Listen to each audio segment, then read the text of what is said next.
পশ্চিম বর্ধমানের দুর্গাপুরে বৈধ ভোটারদের নাম কাটার চক্রান্ত করা হচ্ছে বিজেপির মদতে নির্বাচন কমিশনের দ্বারা। এই অভিযোগকে সামনে রেখে দুর্গাপুর মহকুমা শাসক দপ্তরের সামনে বিক্ষোভে সামিল হল বাম দলগুলি। বাম নেতাদের অভিযোগ, বিজেপি মনোনীত নির্বাচন কমিশন এসআইআর এর নামে সাধারণ মানুষকে চরম সমস্যায় ফেলছে।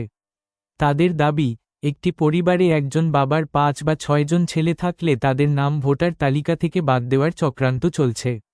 অভিযোগ আরও, সংখ্যালঘু ভোটারদের জোর করে শুনানিতে ডাকা হচ্ছে এবং বিভিন্নভাবে ভয় দেখানো হচ্ছে। এর ফলে সাধারণ মানুষের মধ্যে আতঙ্কের পরিবেশ তৈরি হয়েছে বলে দাবি বাম নেতৃত্বের।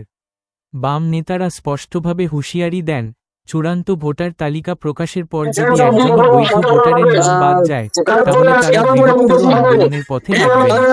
নির্বাচন কমিশনের এই ভূমিকার বিরুদ্ধে রাজ্য জুড়ে আন্দোলন গড়ে তোলারও বার্তা দেন বাম নেতারা। পরিচালনা করছে নির্বাচন কমিশনকে এখানে এরা হচ্ছে আনম্যাপিং যারা ছিল তাদের হেয়ারিং হওয়ার কথা, কিন্তু আনম্যাপিং বাইরে সাধারণ মানুষকে বিভিন্ন ইস্যুতে তাদেরকে হেয়ারিং এ ডেকে নিয়ে আসছে, তাদেরকে নাম বাদ দেওয়ার পরিকল্পনা নির্বাচন কমিশন।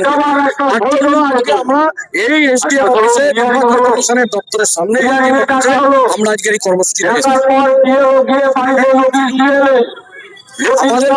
তৃণমূল এসছে,